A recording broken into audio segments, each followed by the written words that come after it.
Today's story is about a girl who keeps seeing something no one else notices. Sometimes evil hides in the dark, sometimes it stands right in front of you, watching, waiting, and it never blinks. Mary Adeyemi had always been the quiet type in school, the kind of student who never caused trouble, never argued, never spoke unless spoken to. She just wanted to finish SS2, pass her exams, and leave Queen's Hills Secondary School behind forever. But everything changed the morning a new teacher walked into her classroom. His name was Mr. Okon. He was tall, sharply dressed, carried an old leather briefcase. And from the moment he stepped in, the entire class went silent.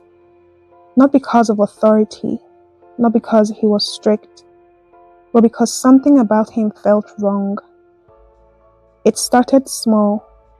During roll call, Mary noticed he didn't blink, not once. Not while scanning the room, not when students whispered, not even when chalk dust blew into his face. His eyes, dark, glassy, too alert, followed every sound, every breath.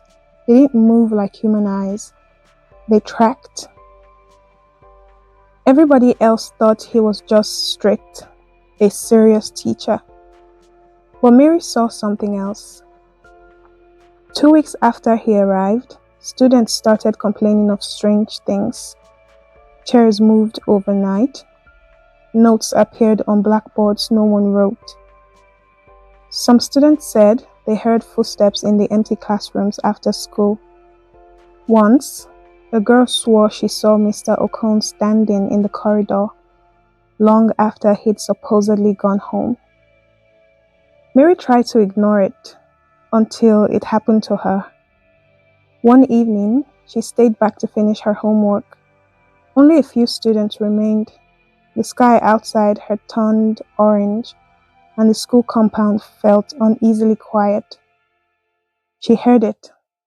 Tap, tap, tap, like heels clicking slowly across the corridor. She froze. The footsteps stopped outside her classroom door. Mary held her breath. The door creaked open. Mr. Cone stood there, still, silent, staring straight at her. His eyes, wide, unblinking, felt like someone holding a flashlight directly at her soul. "Why are you still here?" he asked, tone calm, too calm. I was just finishing my notes, sir." He didn't respond. He just stared and stared and stared. She waited for him to blink just once. He didn't. She grabbed her bag and practically ran out. But as she stepped into the corridor, she had the strangest feeling that he was still watching her, even though she hadn't heard him move. Over the next few days, Mary kept noticing things. Whenever she entered the classroom, she felt eyes already locked on her.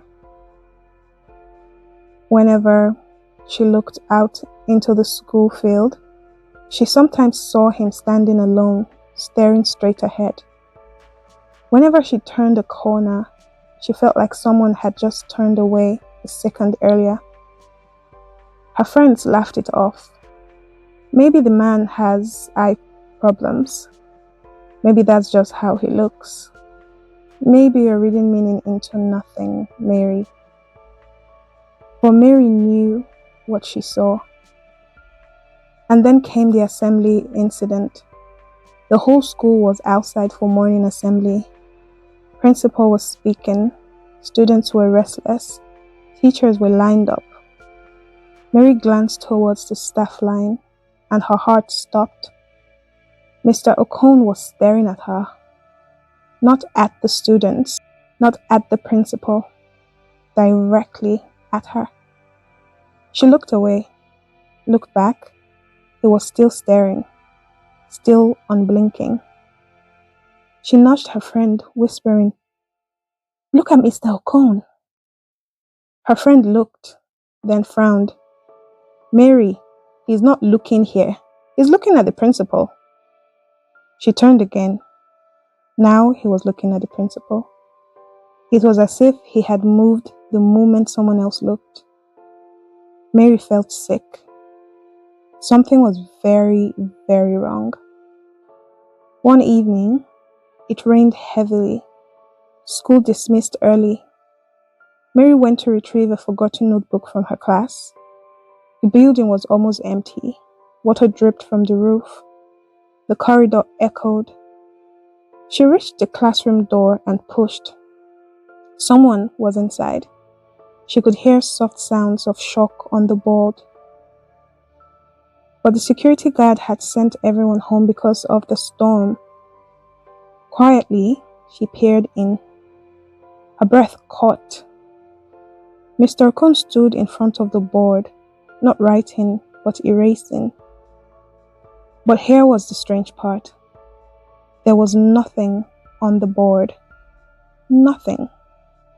Yet he wiped and wiped and wiped, moving with disturbing precision, like he was cleaning invisible words.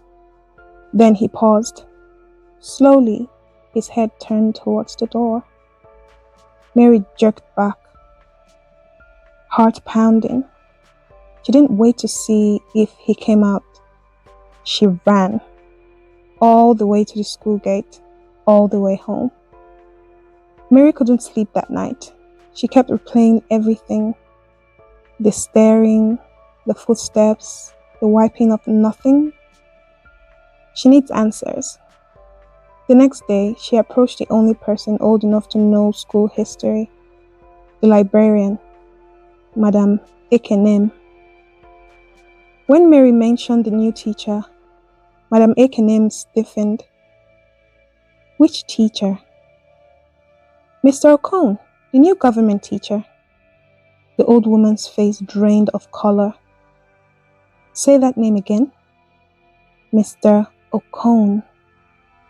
Madame Ekenem swallowed hard. "My dear, we haven't had any government teacher posted here since last term. No new staff has been added this year." Mary went numb. "What do you mean? He teaches us." Madame raised a finger sharply. "Describe him." "Tall, serious, doesn't blink." The librarian's voice dropped to a whisper. "My dear, that sounds exactly like the teacher who died here 8 years ago." Mary staggered back. No, he's alive. He is in school every day." Madame Ekenem shook her head violently. "He died on the school premises, in a classroom, during exams. They found him standing, eyes open. They thought it was a heart attack until the doctor said..." She stopped, looked around, lowered her voice. "They said he died hours before anyone realized, because he was standing perfectly still like a statue." Mary felt cold down to her bones. Mary didn't want to believe it. She told herself Madame Ekenem was confused, old, forgetful. But after school that day, her worst fear was confirmed. She saw him again, standing at the far end of the corridor, still, silent, unblinking. Only this time, he wasn't alone. He was facing a mirror on the wall, except his reflection wasn't moving. Mary froze.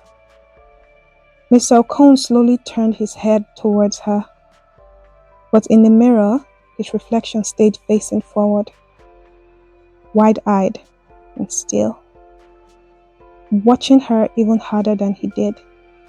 Mary gasped, and the reflection smiled, a smile he did not make.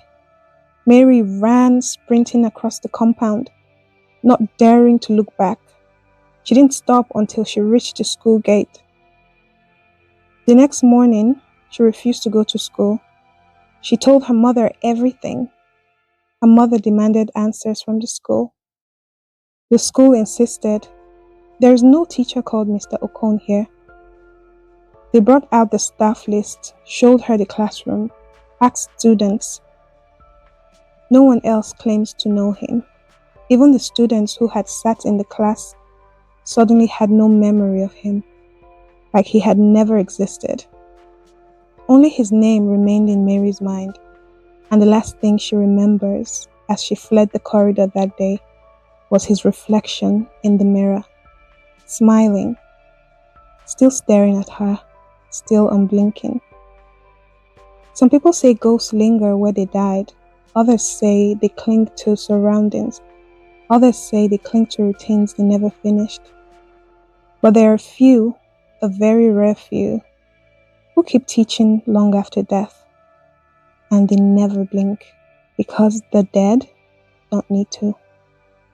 Thank you for listening to Fabled Worlds. If you like this story, please click the like button so other nighttime listeners can find the video.